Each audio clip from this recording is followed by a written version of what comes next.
syncing everything. Good morning, everybody. Let's find our seats. Good morning, good morning, good morning. Allie, do you know how to whistle? No. Do you know how to whistle? Hey, very good. Good morning, everybody. Let's find our seats. How's everybody doing this morning? Very good. I'm glad you guys are here today. Thanks for spending your morning with us. I'm going back to my roots of Catholic school, Catholic church. If you could turn to the person next to you, just say hi. Introduce yourself.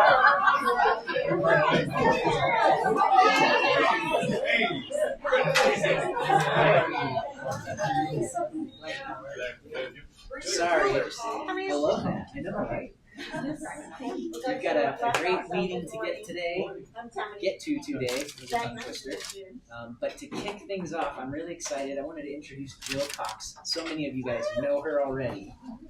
Jill never fails us. I reached out to Jill 2 days ago and said, Jill, I slacked. There was no sponsor. Can you step up for us? And like clockwork, she's here. She's got some really good stuff. No brainer to get to hang out with you guys. Jill, thank you for being here. Jill's with Chicago Title, and she's going to be telling us about some AI stuff today. Yes, absolutely. Let's welcome Jill. Thank you, everybody. Good morning. Great to see all your sunshiny faces today. I'm Jill Cox. For those that I don't know, I'm the Vice President of Sales for South Metro Denver for Chicago Title. Been in the business for 20 years. And for about the past year, I have really done a deep dive into AI and specifically how to shortcut AI for real estate brokers. Because you all know that you need to be plugging into AI, but it can be really overwhelming because there are a lot of different platforms, a lot of different things to do.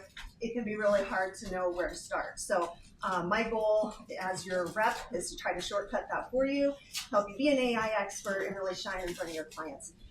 2 AI tips that I want to share with you today.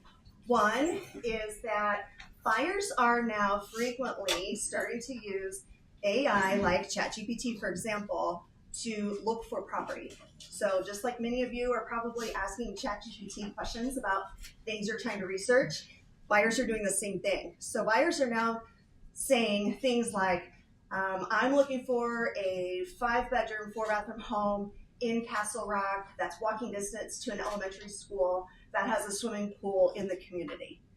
And then AI is going and looking for that information. So why that matters to you is that the way we write listing descriptions now has to look very, very different than the way we've written our listing descriptions in the past in order for it to be AI searchable. So the wonderful thing is that AI makes it really easy to do that.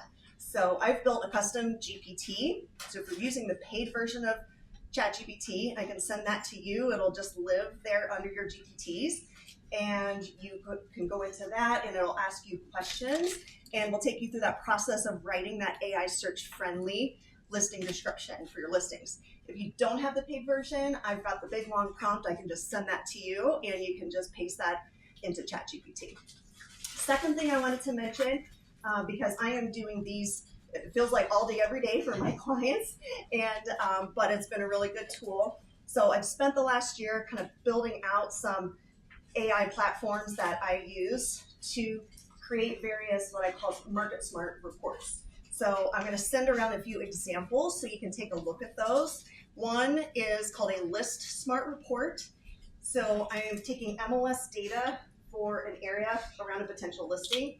It is doing a deep dive analysis of 300 columns of data about all the listings in that area, and then coming up with here are 3 different pricing strategies for that listing. And based on exactly what has actually happened in this market in recent history, here are the kind of the predictive analytics for these 3 different strategies. So that's my List Smart report. I also have a stuck to sold report. These are for properties that have been sitting on the market for a long period of time. It kind of gives a similar type of overview, but just comes from more of a position of, okay, we've been on the market for a long time. Here's the market reality. Here's what we need to do to actually get this property under contract. And then the third report that I have is called a Buy Smart report. Similar thing, but when you're representing a buyer, this helps you to understand the market and what that offer needs to look like in order to be competitive. So I will send around those examples. And last thing I wanted to mention is that in addition to this kind of support, I also have the most incredible closing team to back me up and support you on the closing side. So I'm going to send around a couple of kind of meet the team flyers. These are just two of my closers in the tech center office, Tammy Dietz and Dan Thrasher. I did not print enough copies for everybody, so just if you're interested in kind of meeting one of these closers, grab one of their flyers.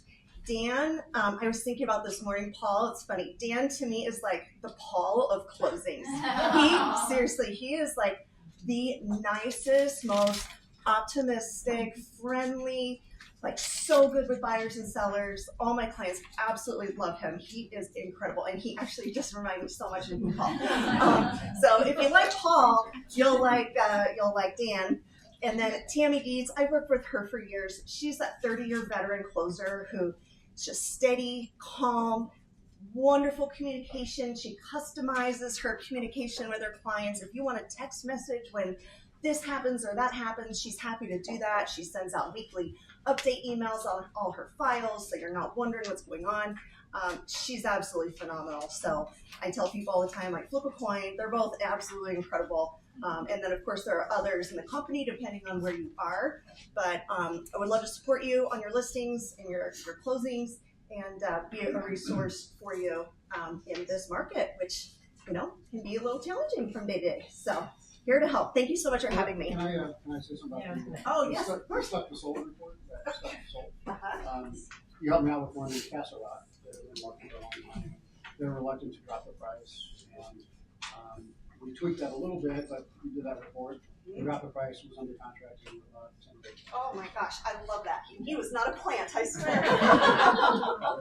That's fantastic. Yeah, as much information I was providing them, the way that report summarized everything was really the key that helped getting them to drop the price. That's wonderful. I love that. Yeah, data is just so important right now.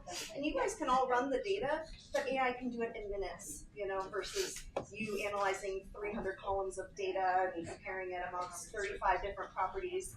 Just makes it really, you know, kind of quick and simple. So thank you for that nice feedback. I appreciate that. I wanted to echo Greg too, because I've had 2 or 3 of our agents reach out. Andrew MacArthur is the first one that comes to mind.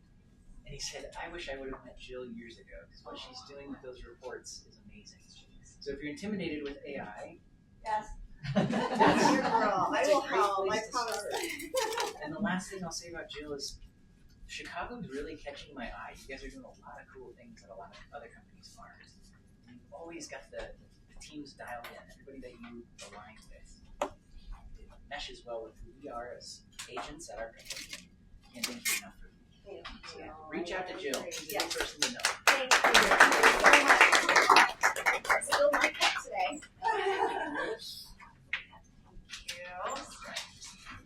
Thank you. There we go. Thank you. All right. Thanks, Jill. Thank you so much. And then next, we've got the ever reliable in-house lender, Brianna Collette, with Own Home Loans. Hi, guys. And we're gonna have to just hit the space bar. That'll progress your slides. Space bar. Yeah. Hey, guys. We had our bridge loan basics class yesterday, and a few of you were there, but I know a lot of you couldn't make it, so I just wanted to take a quick second to kind of do like a little recap, like a little mini class on these bridge loans. And there's a flyer for you guys. Hold on to this. It's got the gist of it all on here and those bullet points, but this is also ready for you guys to give to a client. What, honey? Oh, God, you're talking to me. This is also ready to give to a client. So if you've got somebody who's wanting to know about bridge loans, considering them, you can just put this in their hands and then they can give us a call and we can take it from there. Bridge loans are probably going to be becoming more of a more popular, making a comeback, I should say, I guess, with the competitiveness in the market right now and competing offers. I'm seeing a lot of buyers that want to jump on that house that they found, but they weren't ready to go. Their home isn't on the market, so not really very competitive with a contingent offer. So these are going to be making a big comeback for us. And a Boost is one of the bridge loans that we offer. And we had Len Scher actually come into the office yesterday to talk about these and what makes these so cool. So this bridge loan in particular is done by paying off any existing liens on the departing residence. So let's, for example, say that you've got a homeowner that has a $1 million property. They've got a $300,000 loan on it, and they need to take out some of that equity to make a down payment on the next house. Maybe they're upsizing or downsizing, and there's enough equity that they can pull from that to pay for the next house with cash. They can pull up to 75% of the value of that property by paying off that $300,000 mortgage and everything in between, up to that 75%, $750,000 of that $1 million value to go buy the next house with cash, or at least make a down payment on the next house. And then no payments on this bridge loan. Interest is deferred, so it's not impacting that debt ratio. They can qualify for the new home, and then when they've comfortably moved in, maybe repairs have been made to that departing residence, maybe some updates to make it a little bit more marketable, a little more competitive out there. Then when it sells, it pays off the bridge and the bridge that encompassed the existing liens too. That wraps that all up nice and neat into one little bow. So no payments on those. Gives you guys more time. Inspection issues that you know are going to be coming up. It gives the seller that cash so that they can address those even before they've got a buyer coming in, making an offer on the property. And then the best way to do these so that we can't exclude that debt ratio is to work with the same lender who's doing the bridge loan and the new loan on the new home so that we can exclude that debt ratio. However, we also have a standalone bridge loan with these guys if we don't need to do all three of those pieces. So that cash out, like I was saying, can pay for some of the moving expenses, furnish and do the updates on the new home, but most importantly, renovating and repairing and putting that new roof on the departing residence, or addressing that structural issue, or maybe just getting that inside painted and the place staged so that you can get the best price for it. All of the cash out can be used for any of those things. So it's a really, really cool product. And if you have anybody who's wanting to do those or needs to know more, or you need to know more, you guys know where to find us. My office is right next to Paul's. It's good to see you guys. Does anybody need a strawberry? I thought these look like little hearts to me. Yeah. And I thought, oh, Valentine's Day. I want to bring some love for you guys. Can you catch? Yeah. They're like the cutest. You get a strawberry, and you get a strawberry. You'll like it. Thank you, Brianna. You're welcome. Thanks for being here this morning. One more, you guys. You have to make your own strawberry, but okay. John, I've got more in my office. All right. Well, I wanted to keep this short, but for anybody who didn't hear our theme for 2026, it's built to last. And I pulled this quote. I had a conversation with Tamila Aspen, who couldn't be here this morning, but it was such a perfect conversation built around our theme, built to last. And I pulled a quote with Tamila in mind. I'm going to point to the camera. Hi, Tamila, if you're watching. Stay attached to your participation, not your results. It's basically a summary of what we did last meeting, of enjoying the process. But I'm hearing so many of you who are doing amazing things right now, but you're not seeing the immediate results yet. And that's our industry. You have to stay consistent and do these things. So to pick on Tamila a little bit, she's doing different buyer seminars and getting involved with the HOA. She's making her phone calls. She's doing all the right things. That's a reminder that keep doing those things. Keep staying top of mind. Because as you'll hear in a minute from Greg with the market stats update, March and April are going to be super busy. That's what we're aiming at. I think it's going to pick up significantly, and now is the time to focus on your people. Enjoy the process. Stay attached to your participation and not your results. We're in this for longevity. And in order to be in this for longevity, we have to keep our mental health happy. And if we're looking at results, yes, results are important. We need transactions, but find joy in the connections that you're making with people. And go to bed knowing I called everybody in my sphere for that day. I made a lasting impression on people. You did the things that you know you're supposed to do. And I promise you, it'll pay off. So, built to last. We're going to keep that going.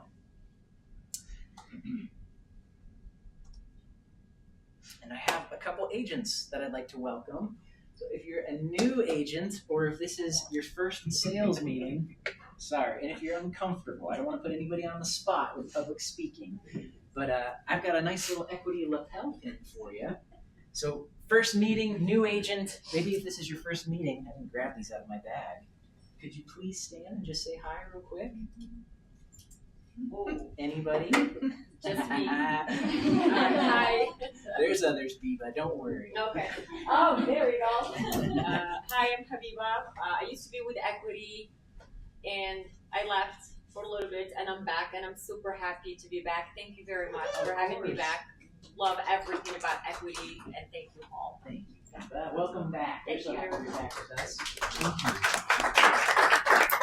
Anybody else? I don't want to put you on the spot, but I'm Daniel Hilton. I was with Remax Professionals and joined yesterday.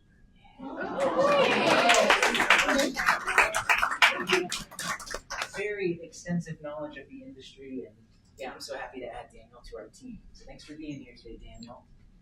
Any others? Any others that I did?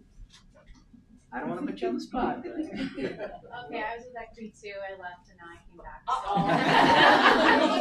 That's okay. That's okay. Yes, Welcome back. Thank you. I have that philosophy, you can't hold on to things too tightly. And sometimes you have to just let people do what they're going to do, and that's okay. There's no hard feelings. And I'm so happy when you guys come back. So welcome back. Thank you. Glad to have you. Happy to be back. All right, and then I wish Carol and Don were here today, but I just wanted to give them a shout out.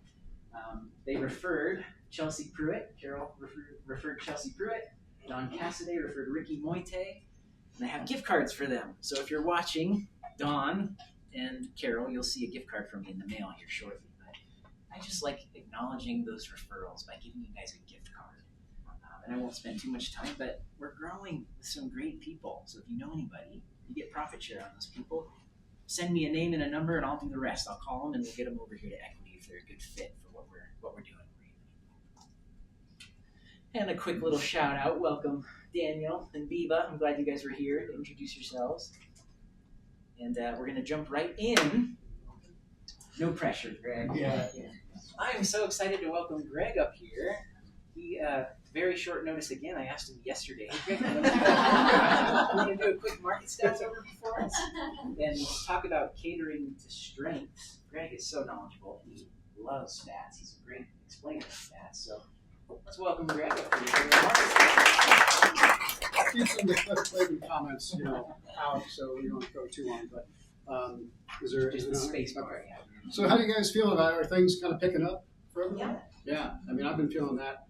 A lot of people, even December, were getting ready for the spring, and so to me, it feels like things are going to be pretty rocking. And I think it's important. The thing I like to use the stats for, just hit this. Oops. Should be just space bar. Just space bar. Okay. Thanks. There we go. What I like to use market stats for is when I'm in a presentation with a buyer or seller, and just simply giving them an idea of what to expect, right? Those hear headlines, well, sales were down 16% in January from last year. And they'll hear things like, the prices are going to go down 2% this year, right?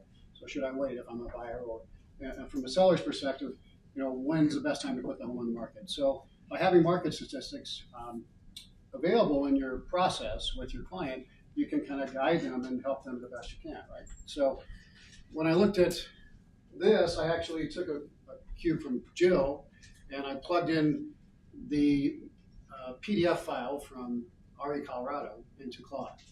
And I asked it some questions to get an idea of what the seasonal aspect looked like last year and what we should expect this next year. And so currently, there's a few things, quick stats, actually active listings for January 1985 to 11,926 is the average. And now we're at 8213, so we're still below average, but we're building quite a bit, right? Closed listings, we're down 38%, which is expected for January, and then down 16% year over year. So the expectations, what are your sellers' expectations? What are your buyers' expectations? So what I like to see is, what does it look like coming up, right? So let's say you're working with a seller and they're deciding to put their house on the market. Now, right now, if they put the house on the market, they're going to have to be priced very, very aggressively, right? Whereas if they have time and they're waiting, if they put it on the market in March or April, they prepare well, they can get top dollar. So, and when you're working with buyers, you can see what the timing for buyers is as well. So if they're buying in the spring and early summer, they're going to be competing with potentially multiple offers, right? So this is what I like to use these stats for when I'm in a presentation. So are you guys kind of feeling that things are going to be pretty rocking this spring, or what? Yeah. Quick question: are these stats in CTM, or is that where you got these stats? No, these are actually in RE Colorado. RE Colorado. There's the market report that they come out with every month, and they have a brief overview report, and the link is in this as well. When you get this out, there's a link to those reports. But the more extensive report will show you what the sales have been historically by month, what the inventory's been, so you can kind of give a guide to your clients what to expect for those given months, right? And right now we're seeing more things become more traditional, seasonal like they always were before 2020 to 2023, right? So that's what we're seeing, and that trend pretty much carried out last year, where the fall became very quiet and slower and went into holiday season, and then all of a sudden things started picking up at the end of December, January, and just the same way. So we're seeing that, and pending sales were up like 9% over last year. So things are looking good that way. But in this report, and I won't get into too many details because I just want to, in the interest of time, this will give you a good idea of the historical patterns and what you can expect and how to counsel your clients when they're putting their house on the market or they're buying. So, and there's a lot more detail here. We won't get into too much. And there's also these are the summary reports that you'll see in Smedra, and then is the RE Colorado one here too? I think those are a combination of Smedra and Colorado. Yeah. So this will give you some highlights, but. Any questions on that? And I was amazed how easy it was in Claude. Now you have to give it the right instructions on the data that you want out of it. So when you upload the PDF, you can, and I use the free version. I don't have the pay version, just the free version. And you upload the stats. And I asked it what's the difference between the inventory levels and the sales ratio, and what does that look like for buyers and sellers, coming up. And it basically took a moment and spit out the information that I just put on the board. So those are tools that you can use to be, I think, real helpful with your clients. So any questions or anything? So Greg, I think I heard you say if you list now, you have to be very aggressive with the price. And I think studying that data, you're saying March, April, that's when things are going to pick up. Yeah, March, April is really the time where more buyers are out, so more demand. And the listings haven't quite caught up yet.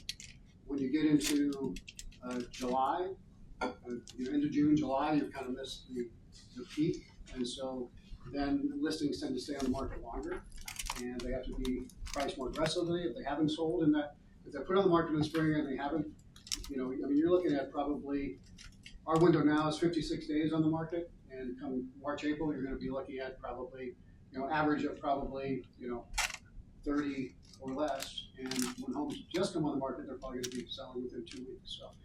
So that's so it's a big difference. I mean, timing is everything, right? So But now with that said, you really have to prepare. I mean, there's houses that if they go on the market, we all know if they go on the market and they're overpriced and they're, they don't do anything, if they're not gonna sell, right? So it's our job to help make the recommendations we can for them, and depending on the seller situation, of course, right? Either it needs to be priced really low, or they can make some improvements and price it to get the maximum value. Yeah. Very good. Thank you. Sure, my pleasure.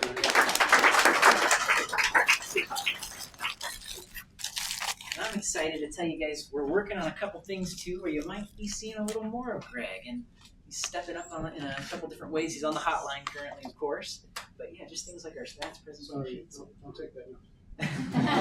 It's a great thing. Thank you, Greg, for doing that. Appreciate it.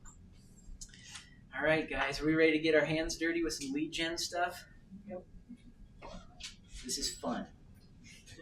So you've got these workbooks in front of you, just to kind of follow along. And did anybody attend our lead gen workshop like 4 or 5 years ago when Todd, Stacy, and I presented this? Just so I have an idea of. Okay, good. So I've modernized it. I've updated it a little bit more. Oh, I'm sorry. Anybody else need a packet? Okay, good. So I want to start our lead gen conversation with what I'm about to share is not like overly over the top magic bullet. This is going to answer all your questions. But it's a simple reminder that we all get distracted and we try to chase the shiny objects. I'm going to spend a lot of money on a website. I'm going to spend a lot of money on leads. Before you do any of that, make this stuff the foundation of how you're building your database, doing your lead gen stuff. This is the fun stuff where you get to build relationships and do things that don't feel stressful and daunting. So we're going to elaborate on this conversation as we go, because sometimes those shiny tools are worth it. I want to make sure you're spending your money correctly and doing the right things first as a foundation. That's where I'm coming from. And so I want to ask, how many of you have closed a transaction, we'll say within the last 1 to 6 months, by a show of hands? Okay. I'll go quickly. I'll just call on a couple people. I think, Sarah, I saw you raise your hand. Where did your transaction come from? Where was that lead from? Client 2 years ago. Client 2 years ago? So past client? Yep. Okay. Who else had their hand up? Charlie, I know you had your hand up. They're all from my sphere and referrals from my sphere. Referrals from your sphere. Nice. Okay. Who else had their hand up? Kristen? That's my kid. Your kid. She bought and sold. So she knows you're in real estate. She knows you're in real Tell me about the first one, and then I got to help her with the second one. So That's get in good. the van. Good. Your daughter knows you're in real estate. You're doing the right things. Denise, That's awesome. So Denise, past client. So somebody who came from a past client or past transaction. Any others? Rocio. Yeah, either a referral or a past client. Perfect. I had a feeling that would be the answers. Yeah. So I've shown this before, but it's another great reminder as we go into this. This is from Brian Buffini. Referral lead generation is essential. Blocking the camera. Working digital and conventional leads is supplemental. So we have to have multiple fishing lines out there to attract leads, but truly, I feel like as of the last 2 years, I truly believe and understand this. I always taught it because that's what Todd and Stacy told me to do. We take Buffini, but there have been moments in my role where I've seen this come true and I can truly believe it. So I want to save you the mystery. If you spend most of your time, 70 to 80% of your business is relational. So why not pour your time into those things versus the cold leads or the door knocking or the things that are very stressful and you're met with a lot of rejection and you have to build trust with people in 30 seconds or less. Start with the people who know, trust, and love you as the primary source. Then you can do some other things like the conventional leads of open houses and networking events to grab new people and add them to your database. But we're going to dissect this a little bit more. Does everybody have a pen, by the way? Everybody good? Okay, perfect. So this is where we're getting into our workbook here. Why is lead generation important? What business are we in? The people business. The lead generation business. If you don't have people, you don't have a business. And a quick side note, this just came to my mind. You know the shoe company Vans? I would urge you guys all to read a book called Authentic, which is a model of their shoe, but it talks about the history of Vans as a shoe company starting in the 70s with skateboarders. And that model is so similar to so many other business models, but especially real estate. We're a shoe company, but we're also a people company, and that's how the whole company was built. It's on relationship. So the book's called Authentic. Just came to my mind. You should check that out. It's a great book. Building a business is just building relationships. Don't overthink it. Do you guys get in your head about lead gen? Like, nothing's happening. What should I be doing? I'm going to go do some Facebook ads and spend $50. And then there's just this angst of, oh my gosh, what am I doing? What should I be working on? Can you guys relate to that? Or am I the only one?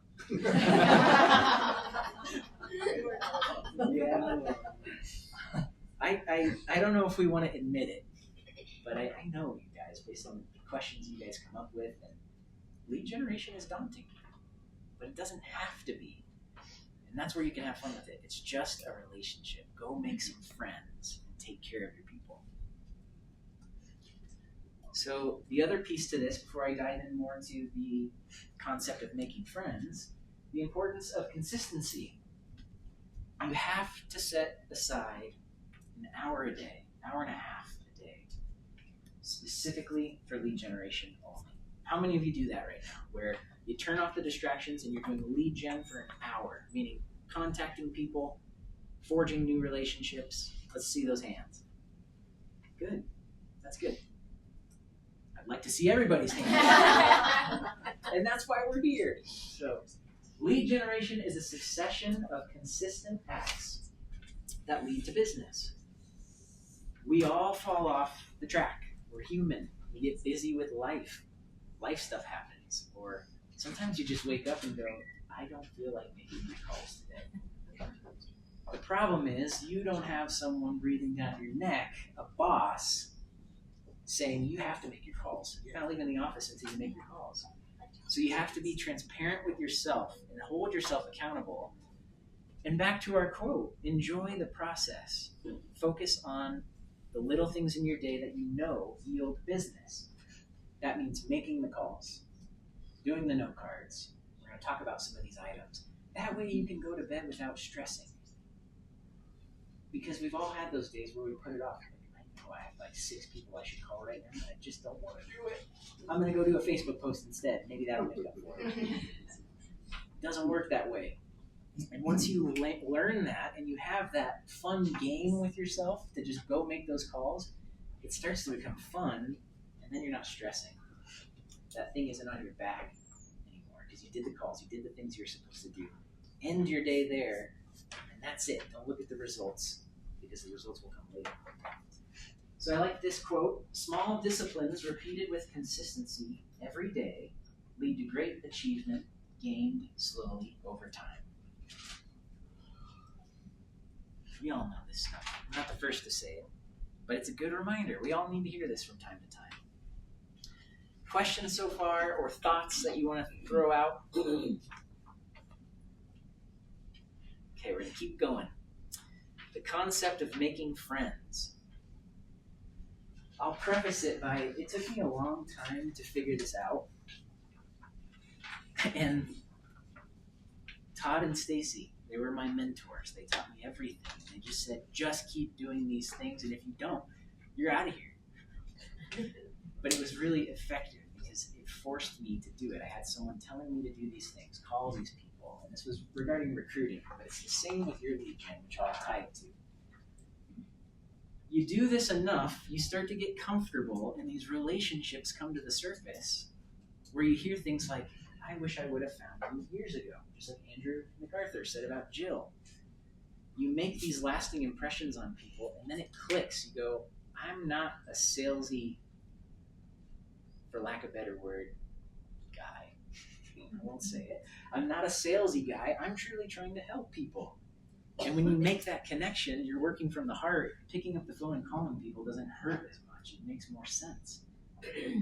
So as we consider all this, think about that major milestone when you're sitting in front of your computer and you're holding yourself accountable and you're like, I want to do this. I got to pick up the phone. I've been there.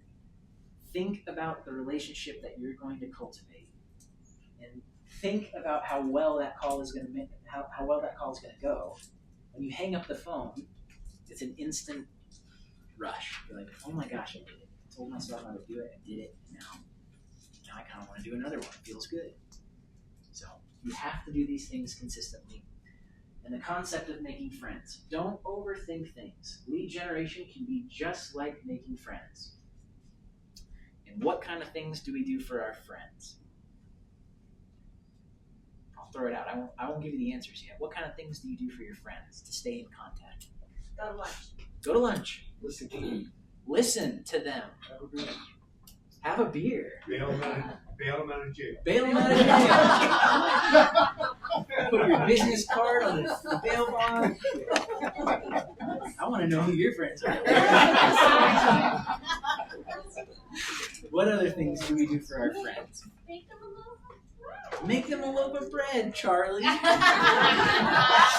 it. I was gonna say that, but I was like, oh, I'm gonna sound like No. better than everyone. Well, the lesson there, though, is you have joy in baking. It's so fun to watch your Instagram videos of you baking bread. It's something you like to do. You're providing a service to people without even realizing it, and that's what we need to find. What things do you enjoy that you can incorporate where it doesn't feel like lead gen? You're psyched to go give somebody a piece of bread, a loaf of bread. So that's important. Here, have one piece. So you guys you're right on the money. No, bring me a piece of bread next time. No. Just one bite. I can give you one. So the concept of making friends takes a lot of the edge off when it comes to lead gen. And these aren't like revolutionary items, but it's the fact that you do them consistently with a system. That's what I'm trying to get through to you guys today. So you call your friends to check in, see what's happening from time to time. You meet a friend for coffee or lunch now and then. You send a birthday card to say happy birthday. You stay informed about what's happening in their lives. You listen. That was a great answer, Alan. I don't know if you guys heard Alan say we listen. Sometimes. No, I didn't hear it. Yeah. We're listening. But it's true. Sometimes you don't even need to put real estate aside. Just go call somebody and just say, what's going on? How you doing? I don't even want to talk about real estate, actually. I hear how you're doing. You keep your friends informed about what's happening in your life, which is hard to do sometimes if you don't like posting about yourself and talking about yourself. But they want to know what's going on in your life too. That's a big piece of it. And then the last one, I love this one, you offer to help a friend if you're familiar with something they aren't. Oh, you got to put a new disposal in? I just did one last week. Let me come over. I'll bring some beer. I'll bring some vitamin water.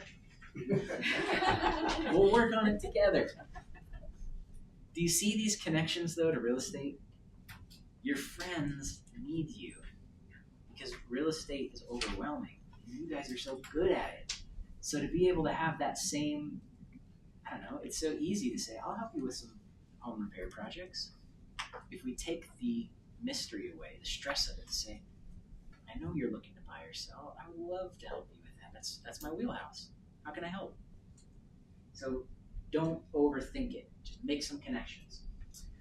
These are the same key concepts involved with natural lead generation. Don't overthink things. Take care of your people in the same way you take care of your friends on a consistent basis. How are we doing with the fill in the blanks? Is it matching? Yeah. Okay. Good. I was a little nervous about that. Any comments so far? Okay, I'm gonna keep going. The next piece, the power of automation and making friends. What outreach tasks can you automate in your business? A CRM can help you. Before we get into this stuff, CRMs. We have two great ones at Equity right now. And we don't have to pick it apart.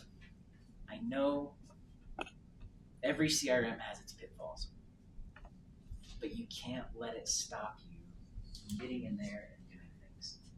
You have to do it. So I will say Bold Trail is available. You can do everything I'm about to tell you about in Bold Trail pretty easily. Pro Agent Websites is another CRM we offer that allows some of these things as well. I will cut this out of the video, but I'm pretty sure we're getting Lofty later this year in place of Bold Trail. But I don't want that to prevent you from getting in here and doing these things right now. Don't overthink it. Yes, you have to upload your database to a CRM, but you can do that quickly and easily. We're going to add your database in an Excel spreadsheet so you can upload it to Bold Trail or Pro Agent, and then in October or whenever we roll out the new CRM, you can do the same thing. We don't want to wait until October to start fresh because, as Greg just said in his stats presentation, now is the time to be dialing this stuff in so you're busy in March, April, May, June, etc. So that's my quick little note. I didn't tie it to Bold Trail because I know how you guys feel about Bold Trail. Maybe it's Referral Maker, Brian Buffini's Referral Maker. I'm keeping CRM generic because so many of them accomplish these things. And Equity gives you two of them. So automation is important because you get busy. It's almost unrealistic to have to remember 100 people's birthdays. You can't set a calendar reminder and text everybody all the time saying happy birthday. That's where you have to lean into automation to some extent. So a CRM can help you with birthday texts, holiday greetings, market reports that are customized to each person and sent automatically. Bold Trails are still some of the best. I love theirs. Drip campaigns, if you want to take it one step further, that's where I think you guys start to feel uneasy though from what I've seen. Buyer and listing presentations and monthly newsletters to consistently stay top of mind. How many are doing monthly newsletters consistently? Good, good, good. That's a staple. Everybody should be doing a newsletter.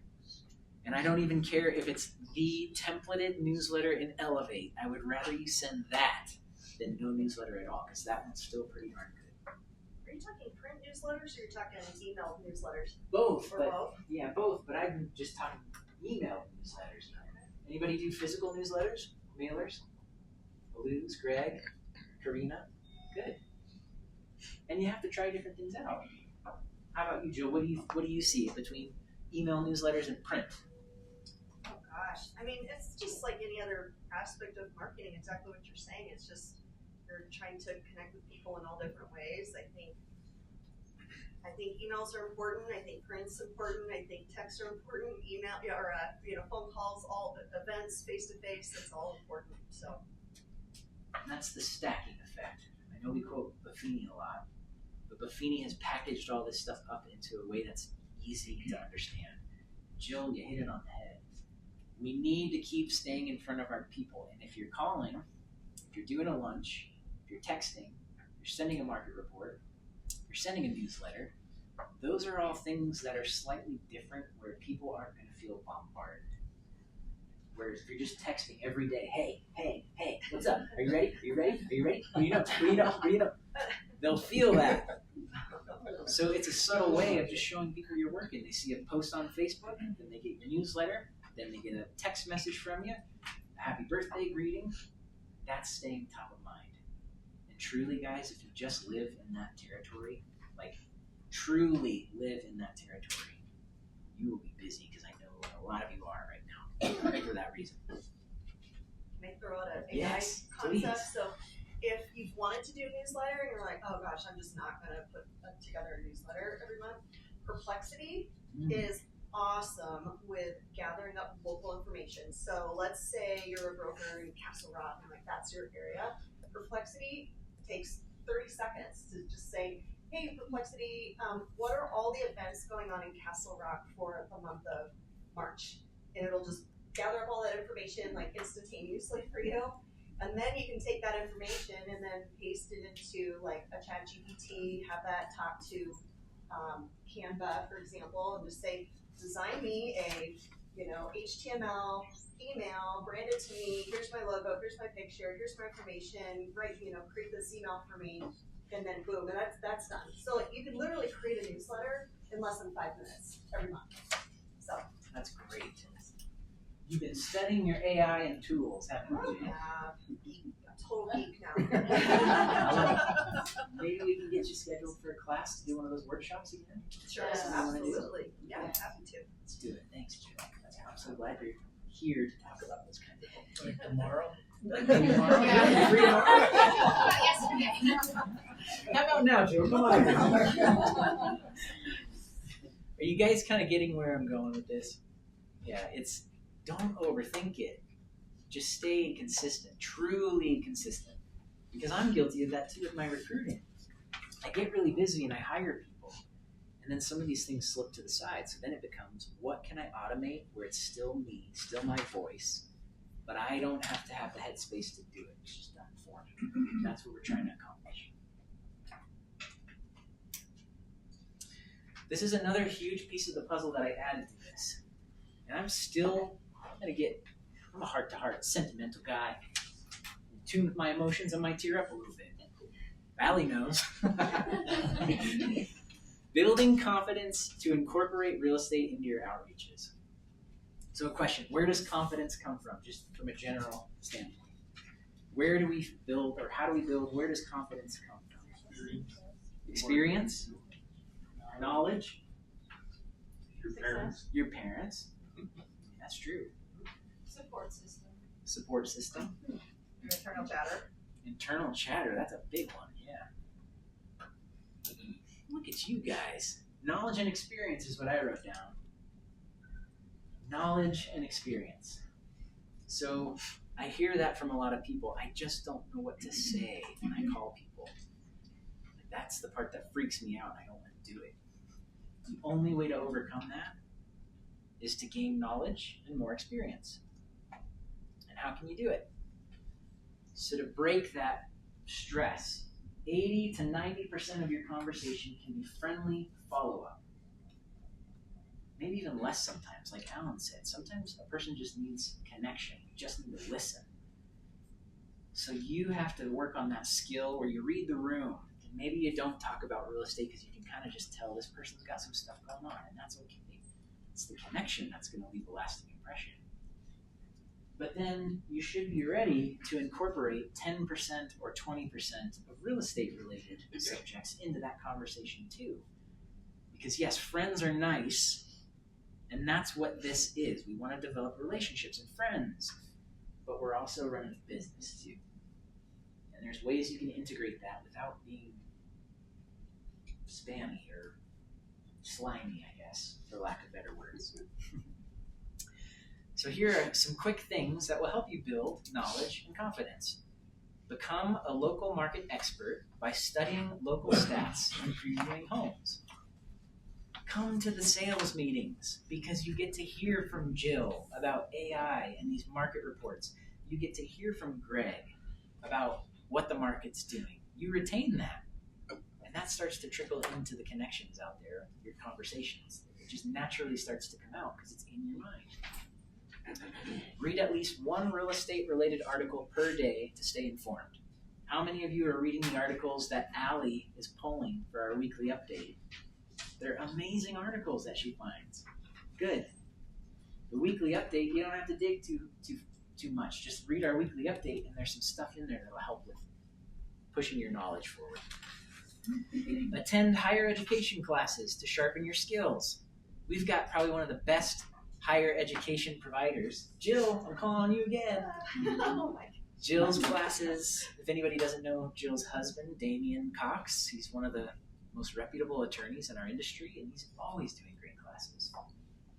Attend those classes because you absorb things that come out in your day-to-day conversations. Master your tools and systems. That's another big one. Master your tools and systems so you know what you're capable of. I don't mean to keep calling on Jill, but I'm being embarrassed.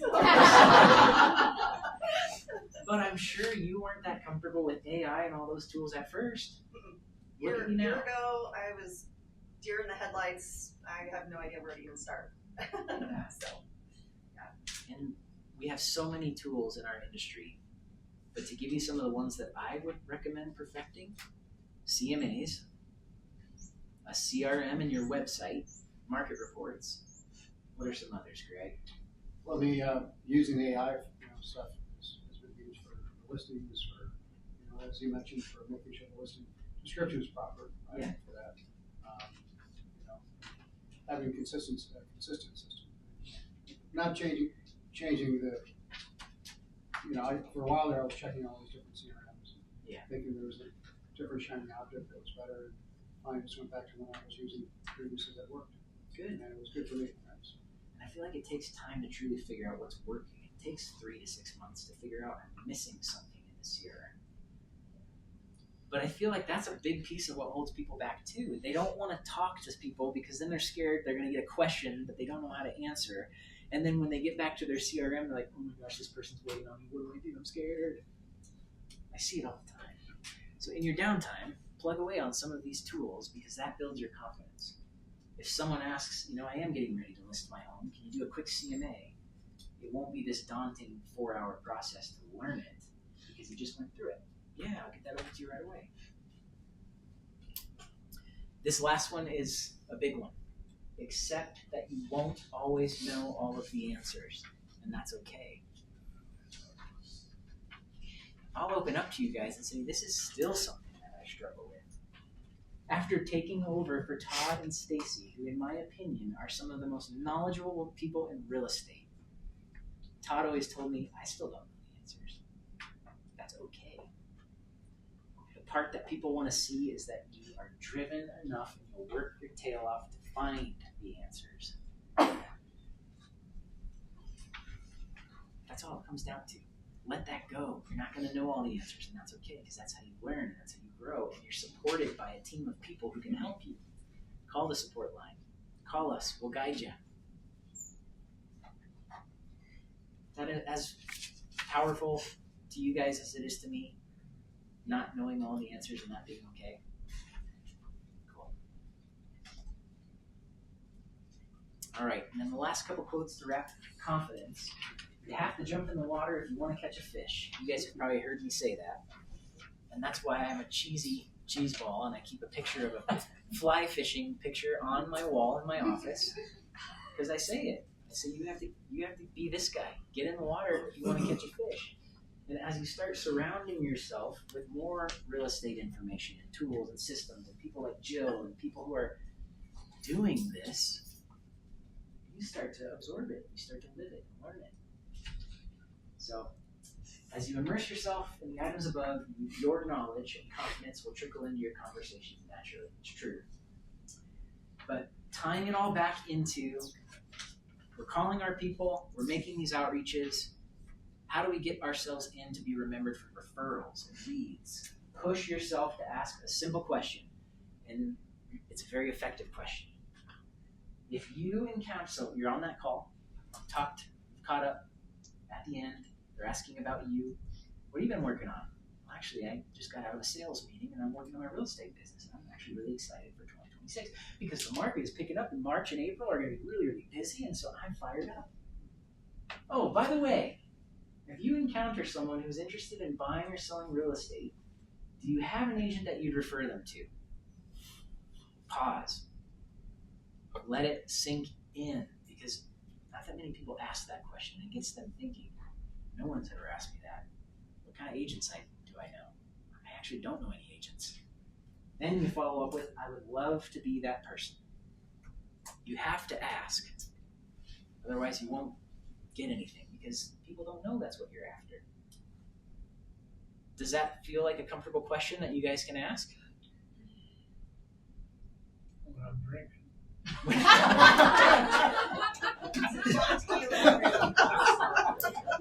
I like it. I like it. Yeah, and this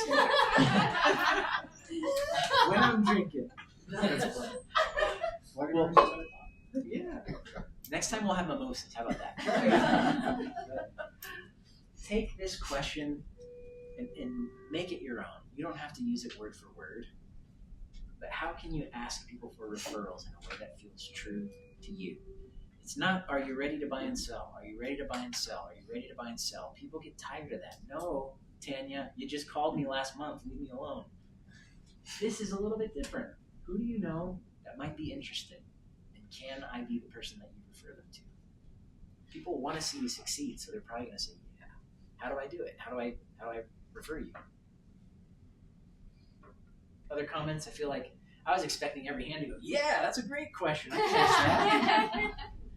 Any other thoughts, things we want to dissect about that question, or asking for referrals, or maybe you guys can share some experience of how you ask for referrals?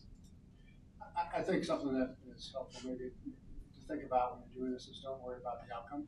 Yeah. Just the process, do the process and enjoy the process and reaching out. Love it. Enjoy the process. Built to last. Do the things you know you have to do. And so what if they say, yeah, I'm actually really connected. My brother's a realtor. That's great. Just know I'm over here if you need anything. You just move on. And stay consistent. Don't just let that relationship fizzle because they just said no. Because how many times do people come back around? Daniel Hilty. I interviewed Daniel 2 years ago. And I kept in touch with them. And here he is today. And it's because I truly cared. I cared about you, Daniel, and I'm glad you're here. And that's an example of work from a place in your heart. Care. That's all it takes. All right, moving on. This is another big one that I worked into our presentation. Setting the tone. Are you desperate or are you hungry? Back to the whole, are you ready to buy and sell? Are you ready to buy and sell? Are you ready to buy and sell? No, Alan, leave me alone. You just called me 3 times last week. I'm not selling. People can sense. I think that's where we get into bullet. People can sense when you only want something from them. Right?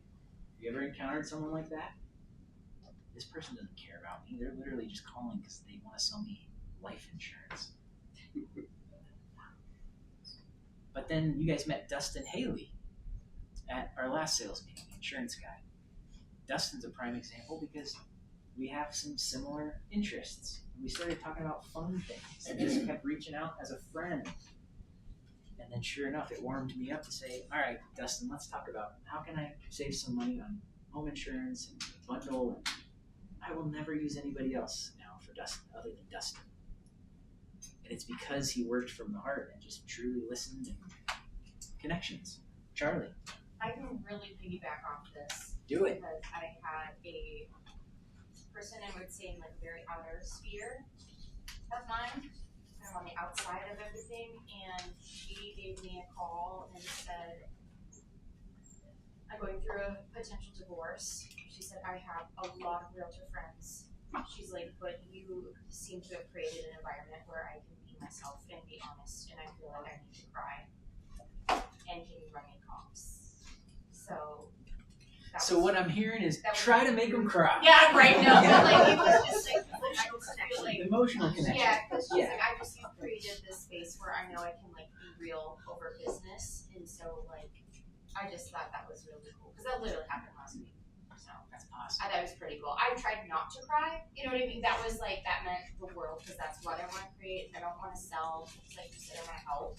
So to see that actually come back like that is very organic as well because I don't really reach out to her that way. You know what I mean? So anyways, it works. No, and I shouldn't joke to discredit or take the emphasis away on how important that is. Oh yeah, no. Well, and when I say make them cry, when people get emotional, that's where the good stuff is. When you can truly help them.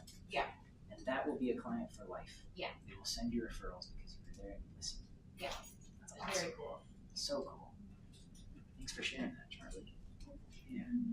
Did you send him some bread? Did you send him some bread afterwards? Okay, so she's actually giving me her sourdough starter. Oh, nice. I'm going over to the house next week. So Common interests. get ready for sourdough bread. That's cool. Good job. Okay, deal. Deal. So that's a good segue. Yeah. That's a perfect segue to the next bullet point. Ask yourself, what do I bring to the relationship that benefits the other person? And it might even just be a lending ear. I just want to know how you're doing because I care about you. Or I got some really great sourdough bread that you were going to love. So it's a two-way street. That's when you find those nice connections. Is you're bringing something to the friendship, you're getting something back from them in return. It doesn't have to be real estate. Real estate will happen when it happens. It's just making that connection.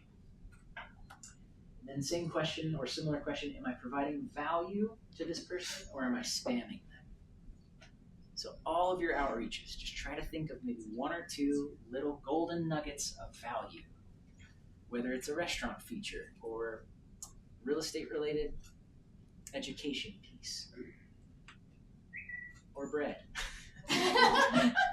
So, is it coming through, you guys? Is it relating? Okay. Sometimes I make this stuff and I'm like, I hope it connects. I don't know how it's going to do. All right, so let's put all this from theory to practice because we can talk about this stuff all day long and it sounds really good and I'm all fired up, but unless you take that theory and you put it into practice, you won't see any results. So that's my quote. If you continue doing the exact same things you're doing, you'll continue to get the exact same results. Are there things that we've covered that you guys can incorporate that you're not doing right now? Or are you guys all pretty dialed in and you're doing all this stuff? There's always room for improvement. Yeah, that's good. And I guess this is a good point to say, if you do have this really dialed in, the next objective is to find more people. Add more people to your database to apply all these systems to. That's the next objective. And that's a fun place to be because then it's more, what can I go do? Maybe I'll ride my mountain bike and catch up with some friends that I haven't talked to in a while and try to apply some of this stuff to them. Or, yeah. Before chasing the next shiny lead generation technique or platform, stick to the following foundational actions consistently for 3 months. I chose 3 months because there are several people who come to mind in our company. Paul, I'm just discouraged. I'm going to quit. I cannot keep my license going. And I say, what are you doing? Well, I'm doing some Facebook posts and I'm sending some mailers out and I'm doing these things, but all of the relationship stuff is missing. Direct outreaches, the lunches, the coffees, that stuff. So I tell those people, do these things consistently for 3 months, and almost every single time, something happens. Something comes to the surface. So here are some of those tasks. We can expand on this list if needed, but stay in this lane. I don't want to overwhelm. Create your database in an Excel spreadsheet format and know it inside out. Hands way up in the air if you already have a database in a spreadsheet, all of your people. Good. If not, that's your business. Every day when I get into the office, I have a recruiting list, and I can already know, I can feel, I haven't talked to that person in a while. I haven't talked to that person in a while. It should be the same for your clients. I haven't talked to that person. I should text them. I should shoot them a call. I should take them out to lunch. The purpose of the Excel spreadsheet, like I said, it's used for any database. So in the purest, simplest form, get them in a spreadsheet, and then when you commit to a CRM, we can upload that spreadsheet later. Preview 3 to 5 homes per week in areas that interest you. Are you guys doing that? Not enough? That works really, really well for 2 reasons. Because you're learning the market, you get to see what things are worth, what they feel like, what they smell like when you walk into that room. But you can also learn from really good agents. Take a look at what that listing agent is doing. Do they have special feature cards on the counter? Do they have little explanations throughout the home to describe things? learn from other agents who are living it out there. It's a good thing to do. The second thing that it accomplishes, though, back to you have to get in the water if you want to catch a fish. You might encounter somebody and go, I was just previewing the house in your neighborhood. And I love that neighborhood. I love some of the finishes. It just comes to the conversations that you're having with people. So you're studying the market, your product, you're learning from what other listing agents are doing, and you're just giving yourself an excuse to get out too. Because it's so easy to be stuck behind a computer. Feeling like you're doing some lead gen stuff, like Facebook posts, and now we're on a doom scroll. And that's not good for anybody. So preview 3 to 5 homes per week. Is that a number you guys think you can hit? Yeah? Done. Well, as we're talking about, it's kind of funny. We've known this couple for a long time, and we went on vacation. I said, can you take out our trash and bring it in for us? Yes. She just texted. We want to start looking at houses this week. Can we do that? So we received on that end. Yeah. So sometimes that's two-way street is important too. They gave to us, and then now they want us to go help them browse them. Yeah. So that's a great point. Did you guys watch the last Buffini live event that they streamed? Yes. There was a whole segment on that I can't remember who it was, but they were going through a hardship, and this person was a well-known person amongst their sphere, always helping others.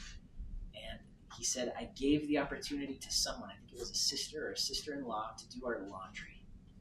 And the wife was saying, you can take the laundry to the laundromat. Why are you asking them to do our laundry? And it was because of the connection. People want to help other people. And to reserve that space for someone to step in and help you after you've done so many things to help them, that's a lot to be said there, Doug. That's good. Well, looky there, a lead. And Doug, your business is picking up. You're busy now. You're one of the agents who told me I'm busy. And Tony? So I just reached out, texted a client saying, hey, how about dinner? And he goes, sounds great, let me get back with you. So easy. That's awesome. Yeah. Well, and the other important piece, follow up. Follow up. Yep. And another quick thing too is someone asks you to go to dinner, do it. Yeah. Say yes to things. Always. Yeah. So I've learned years and years and years ago, when I first started out, I would give my client a closing gift. I realized that was not the correct thing to do. The better thing to do was to take him to dinner. Keep that relationship going. It's good. I feel like birthday presents, Christmas presents, I'm at that stage in my life. See you, Daniel. Listing appointment, if I'm not mistaken. Go get him, Daniel. See you later, Jill. Thanks so for everything. much. Thank you guys. Have a good day. Bye. You can only have so much stuff, but you can have countless experiences, trips, connections over lunch, dinner. So I love that, Tony. That's great. It's good. So I have one quick question if we can back up. Yeah. Have you guys ever done a class on the CRMs? Yeah. Okay. So we did a lot of classes, but the turnout wasn't what we expected. Okay. So we had to dial back a little bit. Okay. Yeah. That was good. But I've made videos on our YouTube channel of the most important things. Okay. Like market reports, newsletters. I can easily put one together for birthday greetings and stuff like that for you. And then Bold Trail has a whole library of tons of stuff that you can do. All right, I'll check that. Thank you. Yeah, of course. One of the cool things about Lofty, if they provide it to us, they have a whole team that will fly in and teach the product for us. Wow. Which means I don't have to learn it to then teach it to you. I will learn it because I need to know how to support you guys. All right, we'll wrap this up here. Have a good day, guys. If you need to take off early, no worries. All right, so this is the one people shudder at. Call 3 to 5 people from your database per day. I had call or text, but I deleted it. Don't text, call. People need connection. Oh man, did I say something? Are all you guys leaving right now? Sorry. I'm just kidding. Sometimes I have issues stopping people from like, okay, so I make a call and I want to make it a quick call, and then 45 minutes later I'm still listening to and I can't stop it, right? So That's a good I point. need good. Just takes practice. Something, you know, getting to an appointment or something, or, you know, so another phone call comes in or something. Okay. Yeah, so Biba had the topic of, I want to call people, but it turns into a 45-minute conversation sometimes. Sometimes what I do is just like what Greg said, hey, I've got about 10, 15 minutes before my next appointment, and I was thinking about you, and I just want to give you a call. Oh, I like that. That's an easy way to just let people know you've got stuff going, you're working, and then it gives you, watch that clock a little bit and keep it going as much as you need, but you still have that. It's a great concern, because yeah, we have to be efficient with our time. So I gave you guys some easy questions you can ask on those calls, because that's always the next question. What do I say? I'm being more intentional to call the people I care about. What's going on in your world? That's an easy one. That feels good. That one's not hard to ask, because you know what they're going to say? They're going to tell you what's going on, and they're going to say, what about you? What are you up to? Hey, when's your birthday again? That's an easy question. Hey, when's your birthday again? Hey, I just realized I don't have your address. Can I get that from you? And if you need to follow up, I send some really cool stuff to people in my sphere. You might like restaurant features and real estate happenings in the area. I'd be happy to send you some of those. And these are people who already know you. These aren't cold impressions. These are people who are going to go, that's awesome, Tanya. I didn't know you're doing that. Yeah, love to see what you're sending. And then that same question, if you encountered someone looking to buy or sell, do you have anything you would recommend to that person? Can I be that person? And then at our last sales meeting, I mentioned Justin Savoy asked me that, and it kind of took me back. Like, nobody's ever asked that. What can I do for you? Do you need anything? You guys do ask that, but my point is, that's a question that will stop people in their tracks because they're just juggling life. When they hear that from you, it's very powerful. And then wrapping up, send 1 or 2 handwritten note cards per day. How many of you are doing that? Maybe A week? Okay. Set your goals too easy to fail. Even if you do 1 a day, that's 5 a week. That adds up quick. It's 20 a month. And then schedule 2 or 3 coffee or lunch appointments. Face-to-face is the best thing you can do with your people. And then this is a big one. I want you guys to commit to a CRM that you can automate some of these things. I actually didn't hear any, oh, no. Don't overthink it. Commit to a CRM that does birthdays, birthday greetings, and holiday messages. That's it. If you just did that, you'd see some results because it forces you to reach out to people.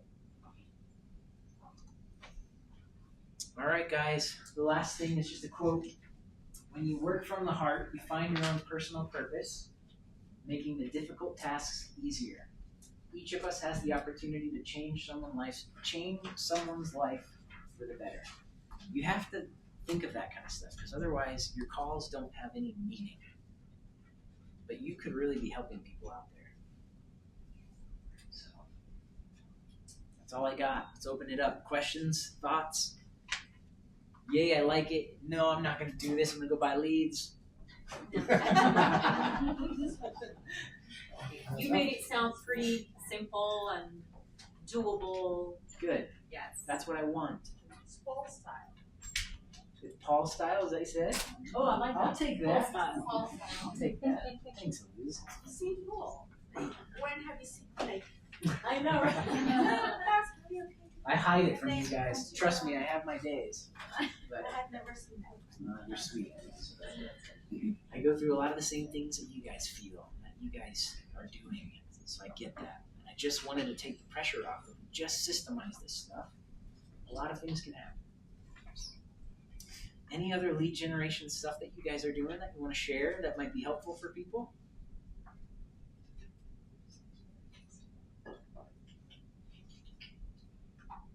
Tired of lead generation? That was long. I think I found that I got away from doing direct mail with my sphere. Yeah. And then I started back at that last July, August. And it's made a difference. There's people that further than that outer circle of people that maybe I don't talk to as often. There's some A+ people that really, you know, I just got a report yesterday from someone I helped 24 years ago. Wow. So, you know, It works. Yeah. Well, and what kind of stuff are you sending, Greg? I'm using the Buffini system right now. The feed. I like to, you know, I was overthinking it a little bit. I want to do something more than that. Right now I'm using their mailer, and then I'm using an email system as well, and some posts from a company called the Paperless Agent, which has some really good material. Paperless Agent, that's a good one to write down. Yeah. And that one, not that doesn't do the direct mail, but this is post and also email marketing. So yeah. So it's it definitely makes a difference to combine all of it. What I took from that, I talked to Chris Lightgett. We met at a leadership event. He's a broker in Oregon, and he wrote me a handwritten note card, and it changed my day.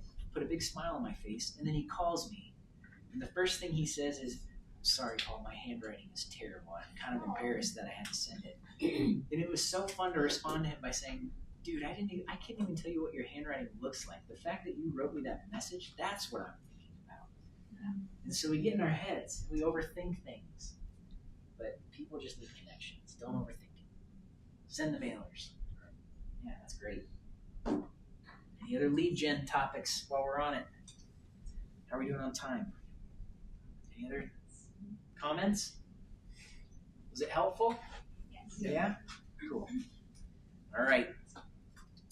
Well, a couple quick things I wanted to talk about.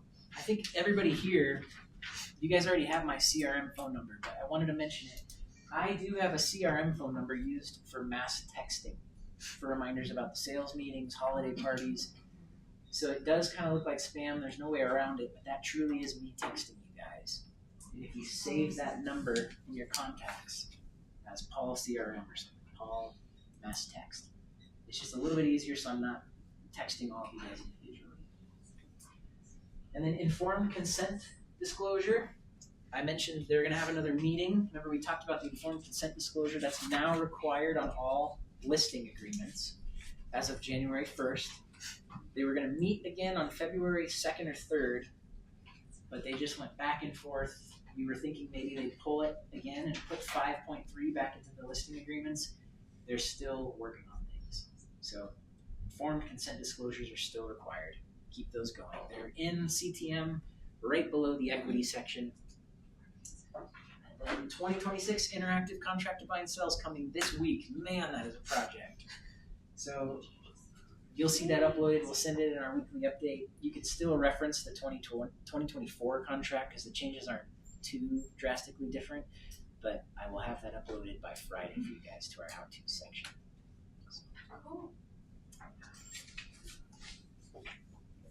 And then mark your calendars, March 11th, right here. That's our next sales meeting, second Wednesday of every month. And then we've got our Power Pros. So, oh yeah, Kristen. March 11th is also Realtor Day at the Capitol. Who are you gonna hang out with? I'm just kidding. I mean, I've never been. I went to my first town hall meeting last week, and I'm like, oh wow, this is really interesting. And we talked about the whole vacancy tax thing, which I saw was defeated in committee, so I posted about it. Good. But yeah, my first town hall was just like, oh wow, So I Realtor feel Day, like that is something that I will continue to attend. if you have the opportunity to go to that, it's pretty cool. I kind of want to do that again too. It's been, I think it was 9 years ago that I went with a group of equity agents. So no hard feelings. You can go and we'll record it. Yeah. We record all the meetings though, so you'll have access to it. Okay. That's a good event to go to as well. Yeah, because they're going to take a bus from Smedra. I think the first 40 people or whatever you can reserve, and they'll take a bus down. Unless you can also just drive on your own. Very nice. But it is that day, so if anyone else is interested, and you're a Smedra member, Maybe we can do a post in our group and kind of coordinate if anybody else wants to go. yeah, that's a great idea. Yeah, we'll do that. We'll have to make sure we do that. All right, well, our Power Pros. We closed January with about 38 or 39 transactions by Luz, which is about, I think it's slightly up from last year this month. So this quarter is always a little bit slow coming out of the holidays. but we've got some power pros. I think only one of them is here. No, two of them are here today. Yeah. All right, so these people closed 2 or more transactions in a month, last month. We've got Ryan Penn with 2 transactions. Briggs Aninobi with 2 transactions. Dawn Cassidy just welcomed a brand new grandbaby into her family. So she's probably spending time with her right now. Shout out to Dawn if you're watching. Kim Dunbar, 2 transactions. And I know this person's here. Rocio Cantelli, 2 transactions.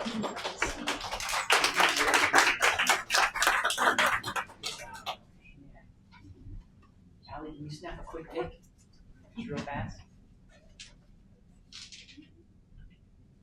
Thank you. Congrats, Rocio. Thank you. And then this one's pretty exciting. Power Pro with the Top Sales Agent Award and Most Transactions Closed Award. It was 2 across the board, but the tiebreaker goes to the sales volume. And it's Nicole, remind me your last name. Tremendous. Okay, so I wasn't far off. No. Temingis. Nicole Temingis, 2 transactions, 3.6 million in sales. Congratulations. I know your least favorite part, you have to come up here. Good job. Those are some fun transactions too. No, they weren't. Can we grab a quick picture real fast? Are we too close to you, Allie? Awesome. Good job, Nicole. Thanks. Yeah. That one was not at all fun. Double-ended deal. It was, but it was another one of those that I had the listing and thought I had it all wrapped up, and then they decided to go with another agent. And that didn't work out so well for them, so they came back. And then I actually ended up getting both sides of it. Wow. So it did pay off. But it was a lot of work, and I earned every penny. Yes, you did. Yes, you did. Good job, Nicole. Thanks. All right, guys. Well, if you need to take off, you can. We've got about 5 minutes left. Are there any new or coming soon listings you guys want to share with the group? I'll wait till they're live. If you want to share, though, you might find a buyer here before it even goes to the market. Okay, I have 2 coming up. Probably, I know one's going to be probably going live March 1. It's on the back 9 of Saddle Rock Golf Course. It's a beautiful home. 4-bedroom, main level master, fireplaces, high ceilings, all the cool toys. It's going to be 2,200 square foot unfinished basement. Really beautiful house. That will be coming up, and then I've got a Wash Park listing on University Boulevard though. It's 100 years old this year. We're having a structure guy come out and look at it today, so we'll see what's really going on. But it's an old house that's been in my husband's family for probably 40 years, so they're getting ready to sell it as a rental. So we're getting that one ready to go, and that one will probably be ready in March. So, Nice. if anybody looking to Wash Park, And remind us your name. Kristen Marin. Thank you, Kristen. Just in case you didn't know the name. I hate to be that guy, but it's important. It is. All right, any others? I saw it. Well, ladies first. Rocio, go right ahead. Sorry, John. I'll come right back to you, John. So I have a unique property coming on the market probably at the end of this month. It's 1 acre with a ranch 1970s school basement, about 300 square feet. The property, the house is in great shape. They just finished the basement, has a 5-car garage. It's in Arvada, but Adams County, which is closer to Denver. I'm still debating on the price because it's so unique. But yes, if you have a buy, it's yeah. Unfortunately. That's Rocio Cantelli. Thanks, Rocio. All right, John. So if you guys have anybody looking up around the Blackhawk area, we're going to have a listing go back on. We pulled it off because it's been a short-term rental, and the holiday season, it just didn't make sense. So anyway, it's a 3-bedroom, 4-bath, about 2,800 square feet, completely remodeled, great shape. So anyway, I'll send a notification out on it, but it'll be around $750. Great. $750 to $775. We're trying to nail that down right now. So anyway, anybody looking up there, let me know. Thanks, John. That's John Holm. We got a property in Fairplay. It's right now, it's a short-term rental. We're going to be putting it on the market here in March. So if you have any investors or buyers that are interested in having an alternate second at home and, you know, managed, so on and so forth. But, yeah, so keep your eyes out and I'll talk with anything else that next month. Okay. Thanks, Ray. Ray Cruz, Solano. Any others? I've got one that I'll quickly share. It's for Steve Kirk. And Katie, you said horse property. Have you heard about this one? No. So this one's unique. It's in Lakewood. And it's a big acreage for that spot, but it backs right up to 6th Avenue. And it's a unique property because you can have horses on it. There's a little out barn, and there's a 4-car garage that could be used for mechanics. You know, you can rent that out. But the structure, the home, he's saying he's a fixer-upper. So he's really having a tough time marketing it. But if it's for the right person who owns horses, it could be really, really good. So that's Steve Kirk's listing. Steve, you owe me lunch now. Just kidding. But Price? I think it's rough. I think it's going to be anywhere from 500 to 700. It's a very unique buyer for that one, I think. So it's not listed yet? Not listed yet. He's working on it right now. So, what were you saying, Daryl? Address? I don't have an address on it, but I can get it for you. Yeah. Yes, please. Yeah. I'd like that one too. Yeah. Joyce. Hi. I have a 2-bedroom over at Morningside, and they don't come up very often, so we've had it on since November. We may take it off to rent, but I just wanted to share it with you if you haven't seen it yet listed. It's a great property, and we just lowered the price to $350. And Morningside. Where's Morningside again? It's over on Hampton. Hampton. Okay, I can picture it. Great. Thanks, Joyce. We've got a few coming up, I guess. One over in Saddle Rock, actually, not too far from where you're talking about. It's not on the golf course. It's a past client. It's going to be very nicely staged. It'll come up last week in February, and that's going to be somewhere $1,050,000 to 1.1 right in there. And it'll be, they're doing everything: fresh paint, carpet, staging, and they're doing everything right. So it'll be a real nice property. It's 4 bedrooms up plus 2 bedrooms in the basement. Very large house. It's got a 4.5, 5-car garage, so it's really a nice property. So I think that one should go pretty quickly. Another one coming up in March in Central Park. It's the Aurora section of Central Park. David Weekly, that was purchased by the owner. She's moving to Australia. Her son, she has a son that lives in Central Park and a son that lives in Australia, so now she's going to go move there. But she's done everything. She has beautiful solar panels, got a new roof. She's up. It was a newer home, and she updated all her windows. You know, so she's really taking good care of it. It's going to be between $750 and $800, and that'll be ready about the middle of March. And then another one in Highlands Ranch, one of the attached homes on Woodland Circle. That'll be coming up in March as well. Still finalizing the pricing on that one.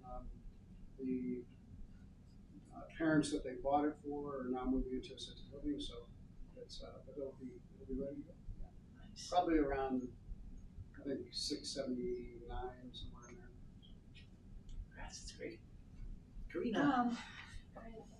I'm gonna have two-story condo listed in Brookfield this Friday, which 2 bedrooms, 2 bathrooms, and a loft. So it's a pretty cool place. 330 and open house this Saturday from 11 to 1. And then I'm gonna have a townhome in Central Park under 600 as soon as the buyer is evicted. It's pain. It's a huge pain. Probably taking a while. It's been going on since December. Yeah, so we're just waiting for the court. I think it's supposed to happen today, actually. So we'll see. Gosh, good luck. Yeah, I need it. Yeah, it's interesting.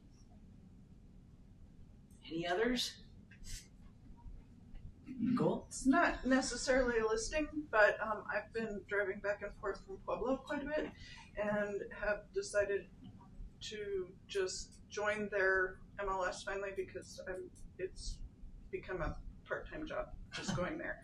But if anybody has any buyers that want to go to Pueblo and you don't want to go to Pueblo, I will happily either work out, because I'm not too far from there. I'm down in Monument too. So, but if anybody wants to go down there and wants to send referrals that way, I'm happy to help you with your buyers in Pueblo. I thank you. I might have a lead for you. Yay! I'm headed there today to fill out all the paperwork. There's a lot. Yeah. It's a I'll watch out for that. Ray. I wanted to talk about the property that I have on 249 Lee Lane, and that's in Breckenridge. Ah, yeah, your It's, brick. it's half-acre property, not built, partially cleared. It's going to go back on the market in March. So I'm sure I'll be back and talk a lot more about it. Keep it coming. And I think we keep getting interest on that one. So yeah, keep telling us about it. That's great. All right, guys. How was your day, Karina? Well, thanks for spending your morning with us, guys. Yeah. You're very welcome. Call us if you need us. We're here for you. Of course.